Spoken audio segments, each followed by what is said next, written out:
She spent 9 years behind bars for a crime she didn't commit. 9 years thinking love was worth the sacrifice. But the man she protected, he betrayed her in the worst way imaginable. Oh my God, he married her own sister, and that's just the beginning. This story isn't about justice. It's about betrayal, buried secrets, and a woman rising from the ashes of a life stolen from her. Before we dive in, don't forget to hit that subscribe button. You won't want to miss what happens next. The gates clanged shut behind her with a sound that felt like a final punch to the chest. Chanessa Dupree stood just outside the Denver Hill Women's Correctional Facility, clutching a cheap canvas bag, the sum total of everything she owned in the world. 9 years. 9 long years behind those walls, and now she was standing in the cold spring wind, her face older, her eyes harder, and her hands trembling. She pulled her newly grown hair into a tight ponytail. There was no one there to greet her. No welcome. No balloons. No car waiting. Just a long, dusty road and a bus stop in the distance. Her release money. A crisp envelope containing $153 and some wrinkled bills she had stashed away in a Bible years ago. It was supposed to be enough to survive the first few days of freedom. She took a deep breath, almost afraid of the air outside. It was different, thinner, sharper, almost aggressive. She adjusted the strap on her shoulder and began walking. Each step echoed like a slap across the past. The bus ride was long and silent. She sat near the back, watching the city of Denver unfold beyond the foggy window pane. Buildings had changed. Storefronts she remembered were now coffee chains or vape shops.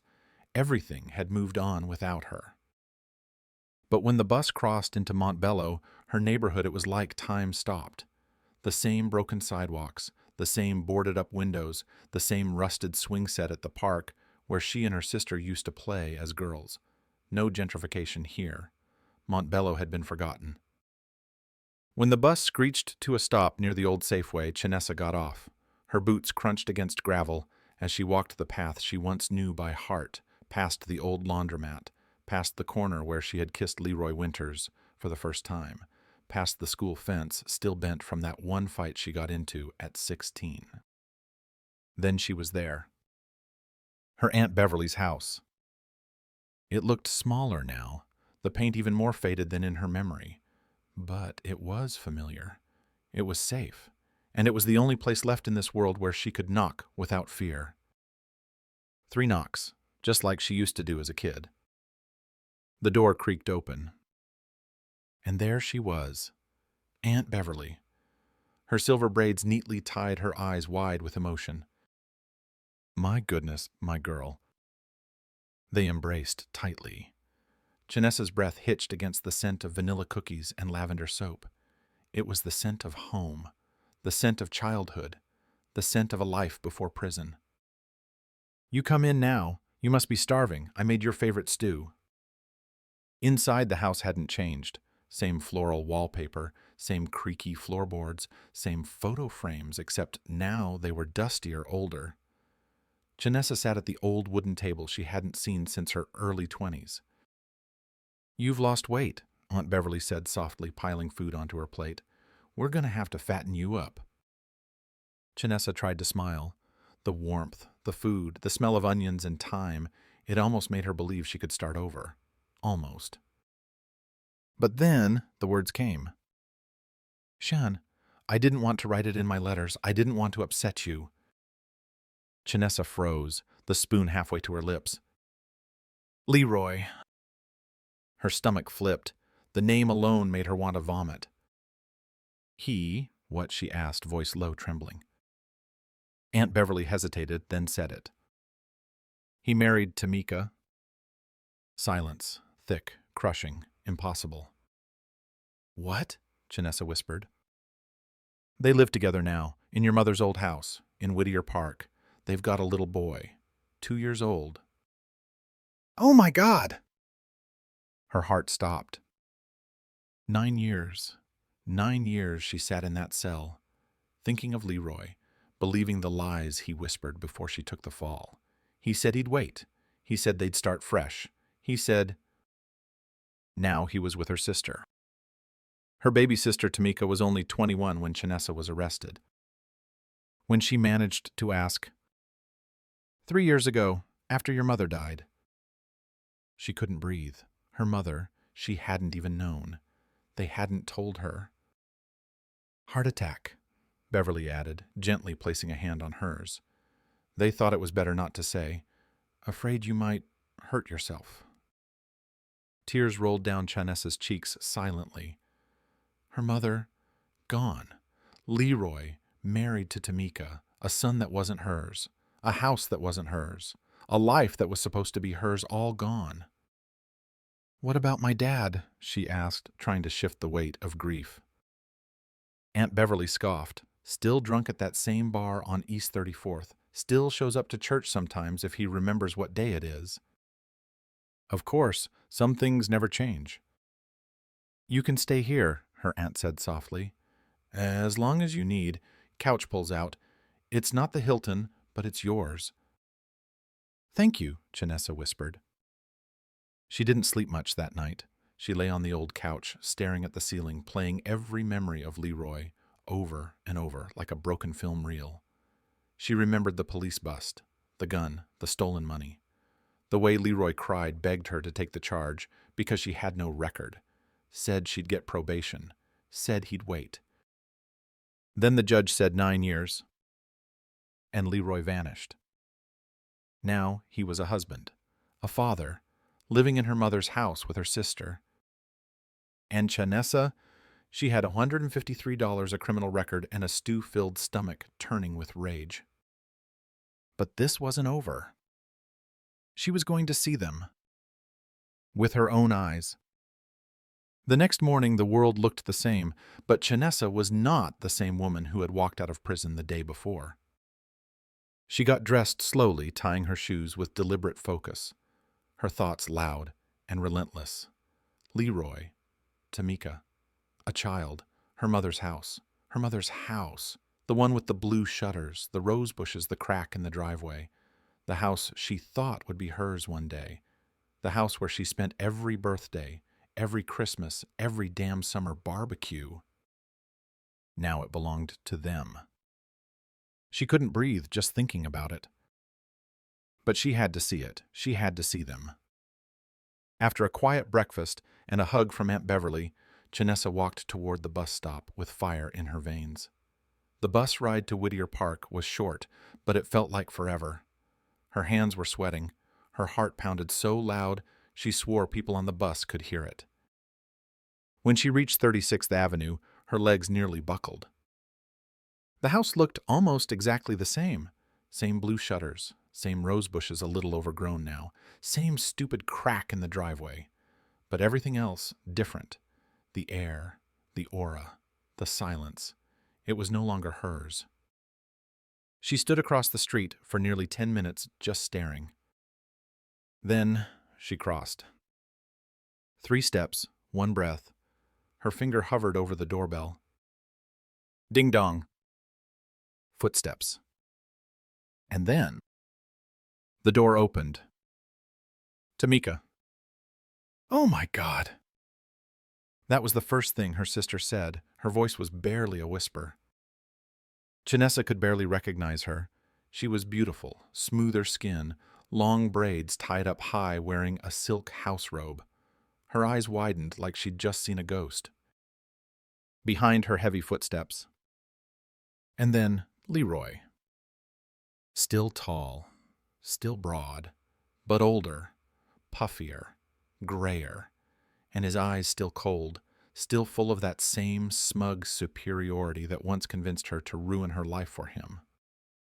Well, well, he said, smirking. Look who's back. The couch potatoes graced us with her presence.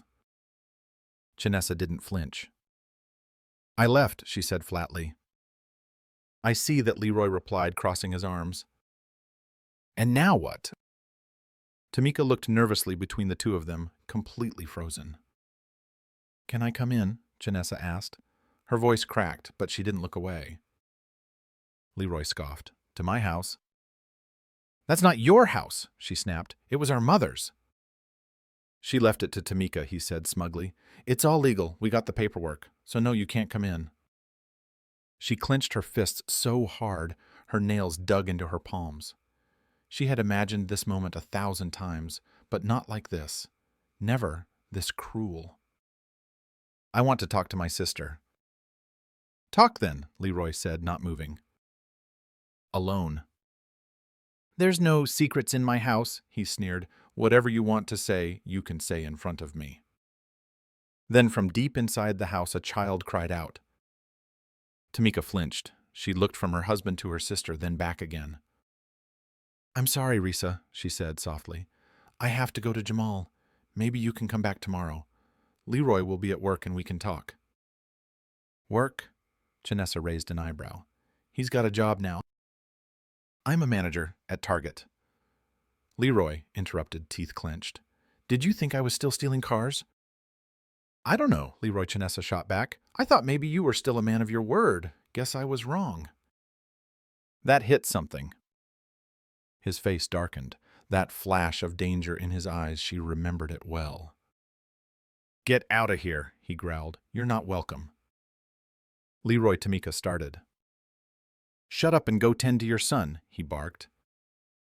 Tamika hesitated, then backed away with one final guilty look at her sister. The door was still open, but the wall between them was solid now. Janessa didn't move. I see you haven't changed, she said. You still treat women like trash. And you're still a fool, Leroy said, stepping closer. 9 years in a cage and you still don't know when to keep your mouth shut. He leaned in so close she could smell the cologne he always overused. Stay out of my life, Janessa. I'm not playing. This is my family now. She locked eyes with him. That's my sister. That's my home. It was your home, he said with a grin. Now it's mine. And just like that, slam. He shut the door in her face. Just like he'd shut her out of her entire life. She stood there on the porch for a long time, her body frozen, her mind screaming, the sound of the door still echoing in her skull. And then she walked away. She didn't cry. Not yet. But something inside her had snapped. The man she protected, the man she loved, had buried her and built a new life on her grave. But she was still standing. And she wasn't going anywhere. The Denver morning was cold, sharp enough to sting her skin, but Janessa didn't flinch. She didn't even pull her coat tighter. That kind of discomfort was nothing now, not after what she'd just faced. Her feet carried her back to Aunt Beverly's without thought. Her mind replayed the encounter again and again, like a broken cassette. Tamika's frozen expression, Leroy's sneer, the door slamming in her face. She had braced herself for awkwardness.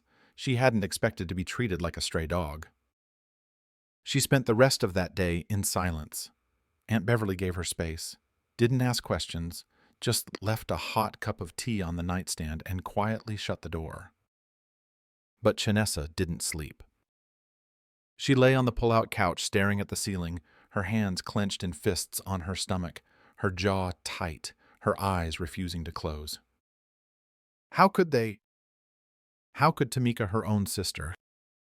She was just a kid when Janessa went in, sweet, naive, always tagging along like a little shadow. They used to braid each other's hair, sneak out to meet boys, share dreams about leaving Mont Bellow behind and starting new lives. And now she was married to Leroy. How had it even happened? She thought of all those years in prison, how she'd clung to Leroy's letters, those empty promises, how she'd pictured him waiting outside that gate with a bouquet of flowers and a tear-stained face. She had believed it. God, she had believed it so hard it hurt. And now she had nothing. No job, no money, no plan. Just one couch, one aunt, one broken life. But even that was something. And she was done crying. The next morning, Aunt Beverly handed her a piece of paper with a name and address scribbled on it. Miss Chom, she used to go to church with your mama, runs a salon off Pine Street. She's looking for help. Might not be much, but it's a start. It was more than a start. It was a lifeline. By that afternoon, Chanessa was standing inside the little salon, breathing in the sharp tang of hair dye and floor cleaner. Miss Chom was a short, tough-as-nails woman in her late 60s with a sharp tongue and a sharper eye. "You've got good hands," she said, looking Chanessa up and down. "You ever cut hair?" "Not really." "Well, you'll clean first, then we'll see." And just like that, Chanessa had a job. Minimum wage, 4 hours a day. But it was hers. She swept up hair, mopped floors, took out trash, kept her head down, never once complained. Because every dollar she earned was a step further away from Leroy's shadow. By the end of that week, she found a cheap studio apartment above a pawn shop near the salon. Peeling wallpaper, creaky floors, rust-stained sink. But it had a lock on the door and a place for her to breathe. Aunt Beverly cried when she moved out. "I'm proud of you, baby. You don't owe that man a damn thing, and you sure as hell don't owe him your future." Each day she passed her mother's old house. Not intentionally, it was just on the way to the bus stop, but every time she saw it, her steps slowed. She hoped she'd catch Tamika outside, alone, just for a second, just for a conversation. But her sister was never there, or if she was, she didn't want to be seen. Once, Chanessa spotted her from across the street, walking with Jamal in a stroller. She raised her hand. Tamika looked away. Crossed the street. Didn't look back. That rejection hit harder than prison. Still, Chanessa kept going. She cleaned, she saved, she said nothing. But fate has a cruel way of circling back when you least expect it. It was Friday evening. The salon had closed early. She had a little extra money in her pocket and decided to stop at the supermarket for some groceries. She just wanted bread, that was all. But then she saw him. Leroy. Aisle 6. Wearing a red polo with a name tag, the smug swagger hadn't changed. "You again," he muttered through clenched teeth as their eyes met. Chanessa didn't move. "I'm here for bread." His nostrils flared. "You following me?" She raised her hand, revealing the loaf in her basket. "Coincidence? But I'm glad I saw you. We need to talk." He rolled his eyes. "We've got nothing to talk about." "Really?" Her voice sharpened. "Not even about the 9 years of my life I gave to you." Leroy looked around. Too many eyes, too many ears. "Let's go outside," he hissed. They stepped into this parking lot, rounding the side of the building, until they were alone, hidden from customers and cameras. Leroy spun toward her, jaw-clenched eyes flashing. "Listen to me carefully," he growled. "I don't owe you a damn thing. You begged me to take the fall. And you agreed. No one forced you. You promised to wait." He scoffed. "That was 9 years ago, Chanessa. What did you expect? For me to sit around crying every night, waiting on your prison release date?" "I expected you to be a man," she snapped. "Instead, you turned around and married my sister." "Tamika deserves happiness." "Happiness with you," she said bitterly. "You're using her just like you used me, but one day she's going to see you for what you really are." Leroy's face twisted. He stepped in close, too close. "Stay out of my family. This is your last warning." "Or what?" She didn't back down. "Gonna hit me again. Or maybe make Tamika take the fall for your next scam." He sneered. "So that's it. You think I'd throw her under the bus too?" "I know you would." His lip curled in disgust. "I'm not the same man. I pay taxes. I go to church. I've got a job." "You're still the same," she said, voice calm and cold. "A liar, a coward, a predator." He spat at the ground. "Leave us alone, Chanessa. Live your life. Let us live ours." And with that, he turned and walked to his car, a brand new black Ford. She stood there, breathless, hands shaking. She had walked away once. But this time, she didn't feel defeated. This time, she felt something else. Conviction. Because something wasn't right. Leroy was hiding something. And Chanessa had nothing left to lose. Back in her studio apartment that night, Chanessa couldn't stop pacing. The conversation with Leroy kept echoing in her head, his threats, his smugness, the coldness in his eyes. But more than anything, the fear in his voice. He wasn't just angry, he was nervous. He was hiding something. That was no longer a guess, it was a certainty. She sat on her mattress, knees pulled to her chest, eyes scanning the room like the answer might be hidden in the peeling paint. What had Leroy gotten himself into? What had he dragged Tamika and their son into? The thought of little Jamal growing up in the shadow of that man, it made her stomach twist. And Tamika, still so young, still so unsure of herself, had Leroy turned her into a prisoner too? Chanessa reached for the framed photo Aunt Beverly had given her and Tamika as little girls, arms around each other, laughing eyes filled with dreams. It was taken just before high school graduation. She stared at it for a long time. Then she made a decision. Saturday morning, early. She waited across the street from the old house again. Her breath steamed in the cool air and her nerves buzzed under her skin. She knew Leroy worked weekend morning shifts. She'd heard it from Tamika's own lips. Sure enough, at 7:10 a.m., the front door opened. There he was in his red Target polo keys jingling in his hand. He didn't see her, got into his car, and drove off without a second glance. Good. Chanessa waited 10 more minutes, then walked up the steps and knocked. This time the door opened almost immediately. Tamika stood there in her robe, holding Jamal in her arms. "Risa," she said, her voice soft. Chanessa's breath hitched. "Can I come in?" Tamika nodded and stepped aside. "Yeah, come in." The house looked different now. It was still their mother's, but time, and Leroy had changed it. New furniture, new curtains, new walls, same memories. Only the old wooden sideboard in the living room remained, like a ghost of the past. "This is Jamal," Tamika said, placing the chubby-cheeked boy on the floor among scattered toys. "He's 2 years and 3 months. "Hi, Jamal," Chanessa said, kneeling down. "I'm your aunt." The boy looked up at her curiously, his eyes dark and familiar. So familiar it hurt. "I knew you'd come back," Tamika said, watching her. "I wanted to talk last time. I know," Chanessa said gently. "He wouldn't let you." They sat down on the couch together.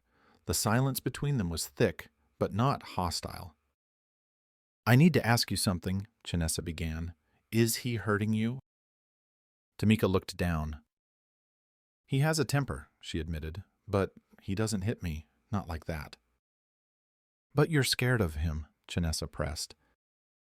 Tamika didn't answer. She didn't need to. "Tamika, I spent 9 years in prison for him.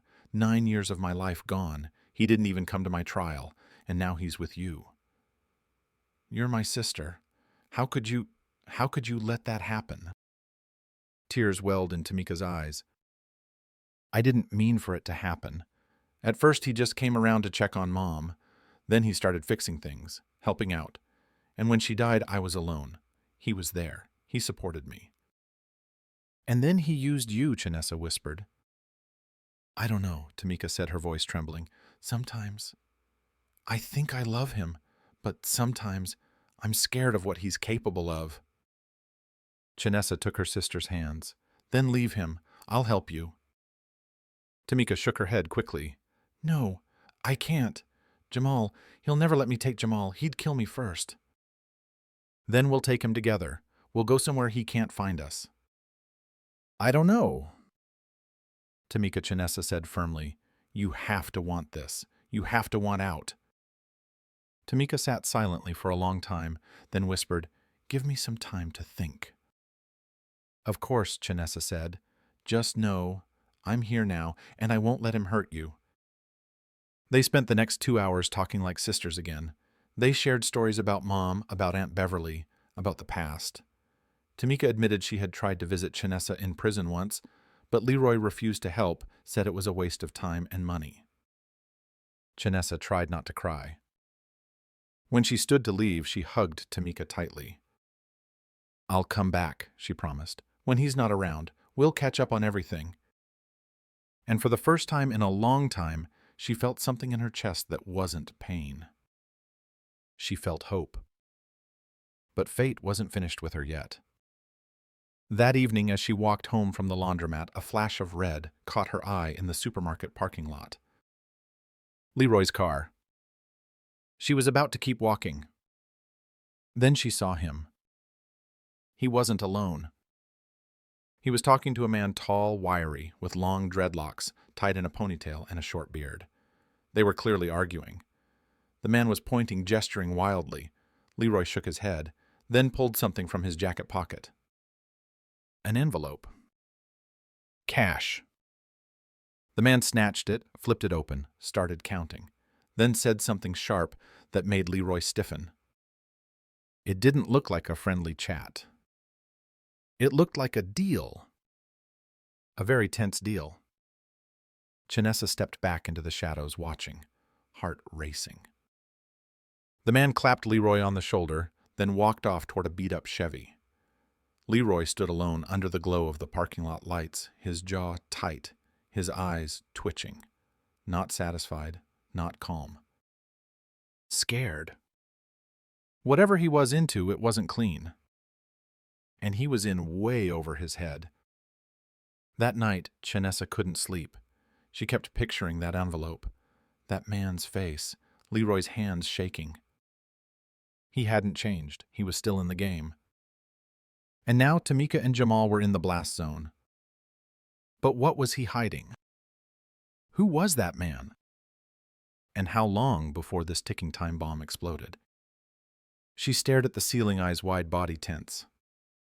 And then at 3:04 a.m. her phone rang. She grabbed it, heart pounding. "Hello?" Tamika's voice was on the other end, shaky, wet with tears. "Risa," she whispered. "What's wrong?" "It's Leroy." The silence was deafening. "He's dead." The words didn't register at first. "He's..." what Chanessa whispered, clutching the phone like it might shatter in her hand. "Leroy," Tamika sobbed. "He's dead. Someone shot him." Chanessa sat up in bed, heart slamming against her ribs. "Where are you?" "I'm at home. The police came. They made me identify him." Tamika's voice broke. Chanessa couldn't speak, couldn't breathe. Images flashed in her mind, the parking lot, the envelope, the dreadlocked man, the tension. That wasn't just a shady deal. That was a final transaction. She didn't know what to feel. Anger, relief, fear. A man she once loved, a man she once protected, a man who destroyed her life. Now, gone. 2 miles away, Detective Michael Gaines stood in the flickering yellow glow of the parking lot lights, crouched next to a black Ford. Blood spatter painted the inside of the driver's side window. A pool of crimson had formed beneath the open door. 2 bullets, one to the chest, one to the heart. "Whoever did this was efficient," Gaines muttered, standing and brushing off his hands. "Clean, close range, no struggle." "Looks like a hit," said Officer Rodriguez, flipping through her notebook. "Victim, Leroy Winters, 43, store manager. Found by the night security guard around 2 a.m. Car had been here for hours." "Anyone see anything?" "No cameras caught the shooting. One grainy angle caught him talking to someone around 10:45 p.m. Can't see the guy's face." "Any family?" "Wife Tamika Winters, one son, 2 years old. She ID'd the body." Gaines nodded. "Let's go talk to her." By sunrise, Gaines and Rodriguez were sitting in the Winters' living room.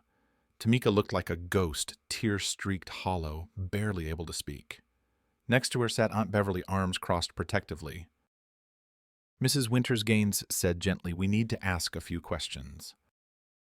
Tamika nodded faintly. "When did you last see your husband?" "Yesterday morning," she murmured. "He left for work around 7. Said he had a meeting, called around 8 last night, said he'd be late. Was that normal?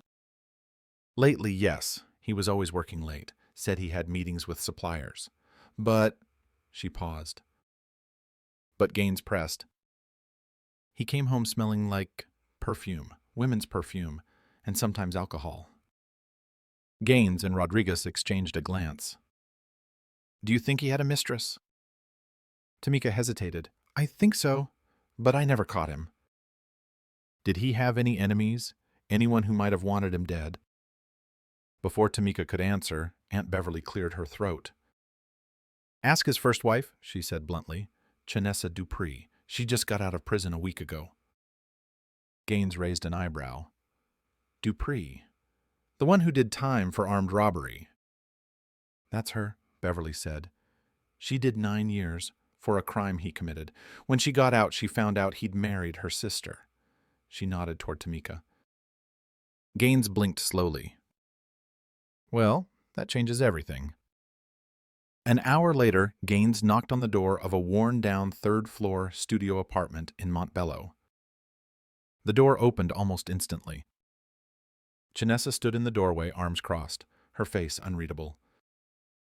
You're here about Leroy, she said. Not a question, a statement. Yes, ma'am. I'm Detective Michael Gaines. Come in. The apartment was small, bare, just a bed, a chair, and a makeshift table. Chanessa sat on the edge of the bed while Gaines took the chair. Where were you last night between 10 p.m. and 2 a.m., he asked. Doing laundry downstairs. Then I came back up and went to bed. Anyone who can confirm that? My neighbor, Mrs. Williams. She saw me in the laundry room around 11. Gaines wrote it down. Did you know Leroy would be at the supermarket last night? No, I don't track his movements. But you've seen him since getting out. Twice, she admitted. Once at their house. He threw me out. The second time was at the store. We had words. Words. He threatened me, told me to stay away from his family. Did you see him after that?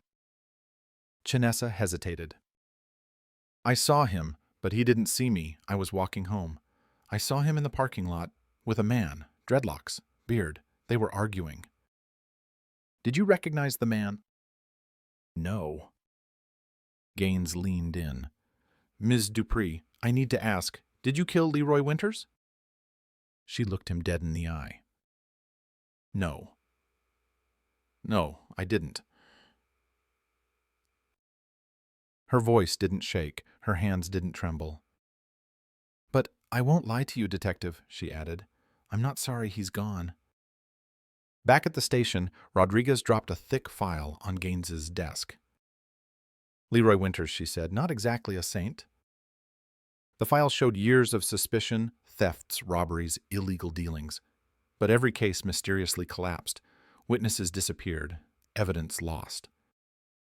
The only time charges stuck was the robbery that Chanessa had confessed to. $20,000 in cash was withdrawn over the last 3 months, Rodriguez added. That's a lot for a supermarket manager.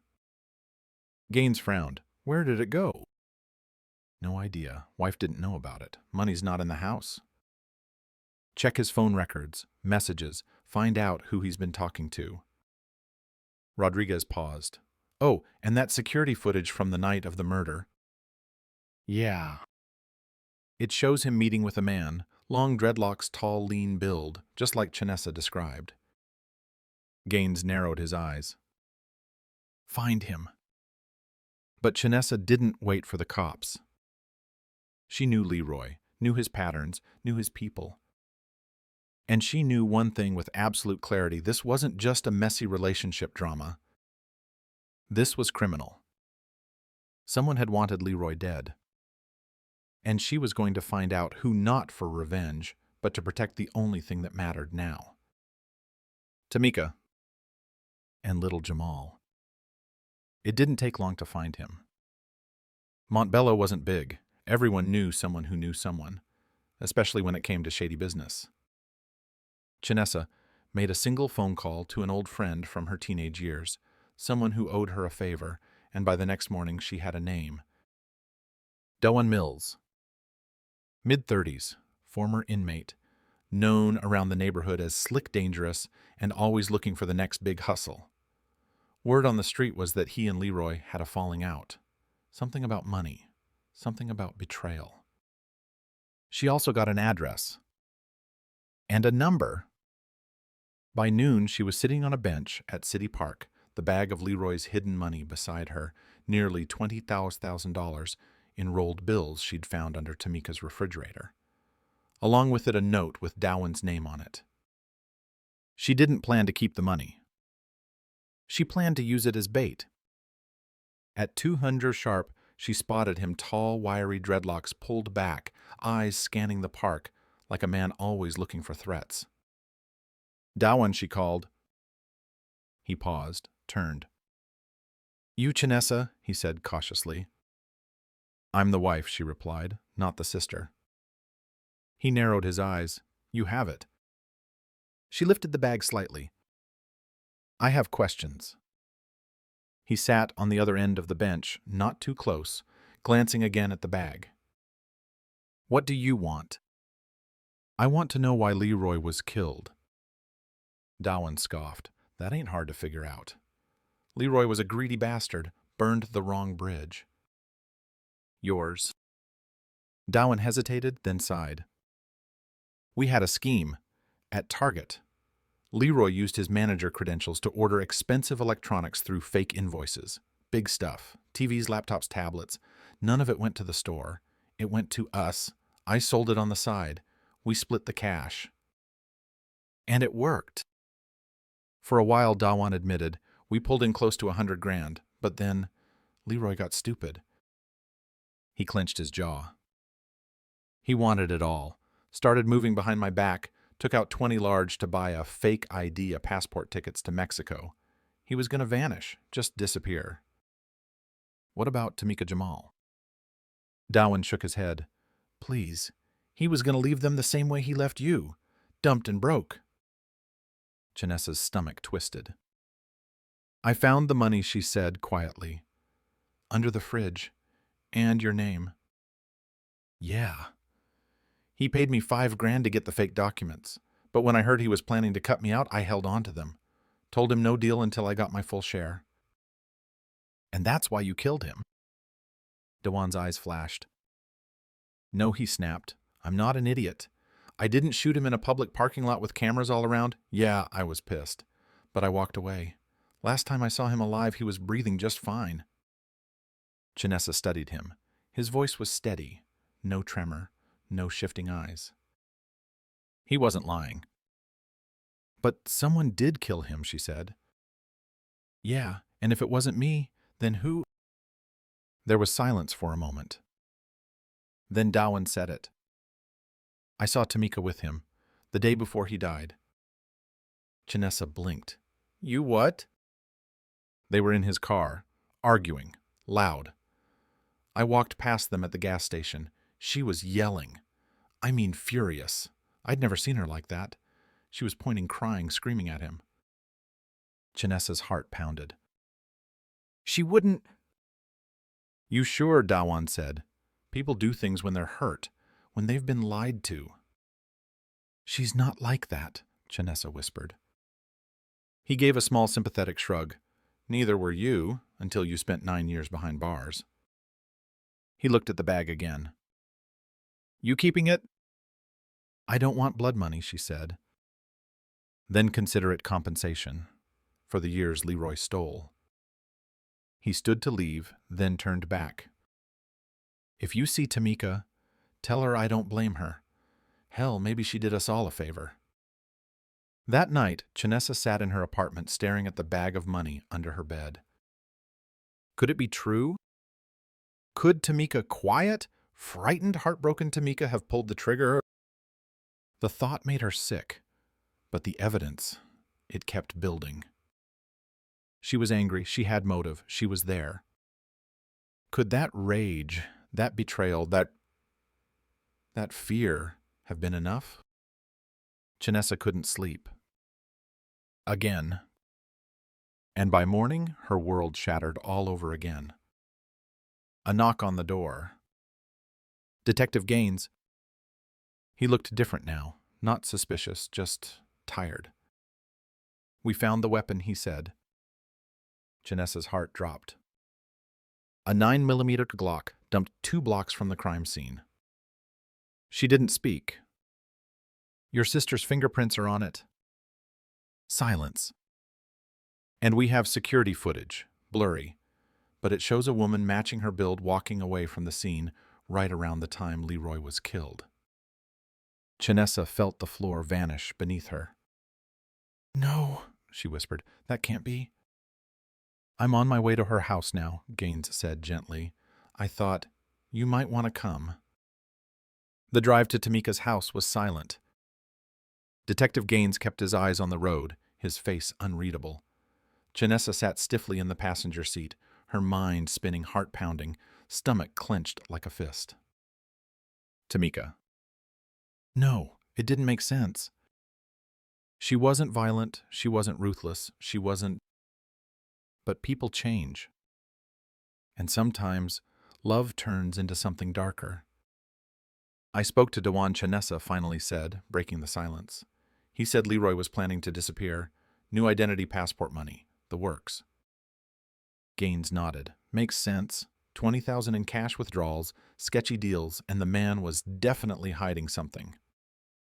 He was going to abandon them, just like he did me." "But that doesn't explain your sister's fingerprints on the gun." Janessa didn't respond. There was no explanation, only pain. When they pulled up to the house, everything looked quiet. Too quiet. Gaines knocked. No answer. He tried the doorknob. It was unlocked. They stepped inside. The living room was empty, kitchen untouched. Then Janessa peeked into the bedroom. "Jamal's here," she called. "He's sleeping." But Tamika was nowhere in sight. "She wouldn't leave him," Janessa insisted. "No way. She's scared but not reckless." "Unless someone tipped her off," Gaines muttered. "We questioned neighbors this morning. Word could have gotten around." Still, something didn't feel right. They decided to wait. 30 minutes later, the sound of a car pulling up snapped them to attention. Janessa moved to the window. "Tamika." She was getting out of a taxi, arms full of grocery bags, eyes heavy with exhaustion. She didn't look like someone on the run. When she spotted them on the porch, she froze. Then she walked forward. "Risa," she said quietly, then to Gaines' detective. "Is something wrong?" "We found the weapon used to kill your husband," Gaines said. Tamika's breath caught in her throat, but she stayed composed. "What does that have to do with me?" "Your fingerprints are on it," he said bluntly. "And we have footage, a woman who matches your height and build, leaving the scene." Tamika didn't flinch. She looked at her sister. "Is Jamal okay?" "He's fine," Janessa said, "sleeping." "Let's go inside," Tamika whispered. They sat together in the living room, Tamika in the same chair where she'd cradled Jamal 2 nights before. But now she looked smaller, older, worn down. "I found out about the money," she began quietly. "The fake passport, the tickets. I wasn't supposed to. I overheard him on the phone one night. He thought I was asleep." She swallowed hard. "He was going to leave us, me, Jamal, just like he left you." Janessa's hands curled into fists. "Is that why you shot him?" Gaines asked gently. Tamika didn't respond right away. "I called him that night, told him I knew. I begged him not to leave. He laughed, said I was better off without him, said I was just as stupid as my sister." Janessa winced. "Then he said Jamal probably wasn't even his son." Tears welled in Tamika's eyes. "I went to the supermarket. I wanted to talk, to beg, for Jamal's sake." Her voice trembled. "We argued." He laughed again. "Then he hit me. I fell. He pulled out his gun. He always had it on him." Gaines leaned forward. He pulled a weapon on you. Tamika nodded. He said if I didn't get out of his way, he'd shoot me in the knee. Said I'd never walk again. She looked away ashamed. I panicked. I lunged. We struggled. The gun. It went off. Twice. I didn't even realize. Suddenly he wasn't moving. Silence fell. Even Jamal's breathing in the other room felt too loud. Why didn't you call the police? Gaines asked gently. Tamika's voice cracked. Because who would believe me? His ex-wife just got out of prison. I'm his current wife. He's dead. It looks bad. I panicked. Chanessa moved to her sister and took her hands. You should have told me. I didn't want to drag you into this again. You didn't drag me, Chanessa said. He did. Gaines exhaled slowly. There's evidence of his escape plan. Dewan confirmed it. We can build a case for self-defense. But Tamika, I still have to take you in. Tamika nodded. I know. She looked at her sister one last time. What about Jamal? I'll take care of him, Chanessa said firmly. He's family. Tamika broke down, burying her face in her sister's chest. I'm sorry, Risa, for everything. I never meant to hurt you. Chanessa held her tight. You didn't. We were both victims of the same man, but it ends now. 2 hours later, the police car pulled away. Chanessa stood on the porch, holding Jamal in her arms. The boy blinked sleepily at the world, unaware of how much it had just changed. A new chapter had begun. And this time it belonged to them. The next evening, the doorbell rang just as the sun was dipping below the Denver skyline. Chanessa opened the door to find Detective Gaines standing on her porch, his hands tucked into his coat pockets. She stepped aside without a word and let him in. Jamal was asleep on the couch, curled up beneath a faded blanket that had once belonged to their mother. The house was quiet, heavy, a space suspended between grief and relief. I wanted to give you an update, Gaines said as he sat down. Chanessa nodded, bracing herself. The prosecutor has agreed to treat the case as manslaughter with mitigating circumstances. Her breath caught. She's not being charged with murder. No, Gaines said. The evidence lines up with self-defense. The gun had Leroy's prints, too. The bruises on Tamika's arm match her story. And with the testimony from Dewan Mills and the money trail, the DA knows exactly who Leroy was. Chanessa exhaled relief, flooding her body like a wave crashing through a dam. If all goes well, Gaines added, Tamika could get probation. No more prison, no more bars, just monitored freedom. Thank God, she whispered. Gaines gave a small smile. It's not perfect justice, but it's close. He pulled a business card from his pocket and slid it across the table. If you need anything, call me, and take care of that little guy. He's lucky to have you. She nodded. Thank you, Detective, for everything. After he left, Chanessa scooped Jamal up in her arms and carried him to the small back bedroom she had hastily set up with a borrowed crib and a few donated toys. As she tucked him in, he opened one sleepy eye and whispered, Mama. She kissed his forehead. She's okay, baby. She'll be back. And when she walked out and closed the door softly behind her, the tears came. But they weren't like before. They weren't for betrayal or pain or injustice. They were for healing. The days that followed were quiet, careful, peaceful. Chanessa got up early every morning, fed Jamal breakfast, walked him to daycare, then headed to the salon. Miss Chom promoted her to a part-time assistant, teaching her how to trim hair and mix dye. You've got a steady hand, she said. A good eye. Don't waste it. In the evenings, Chanessa read to Jamal, cooked simple meals, and sometimes just sat with him in silence, savoring the moments of calm she never thought she'd get again. She hadn't just gotten her freedom back. She'd found a purpose. Tamika called twice a week from her lawyer's office. She cried the first time, not out of sadness, but because she heard Jamal giggling in the background. I miss him so much, she said. He's okay, Janessa replied. We're both okay. You just focus on getting home. Do you hate me? Tamika whispered.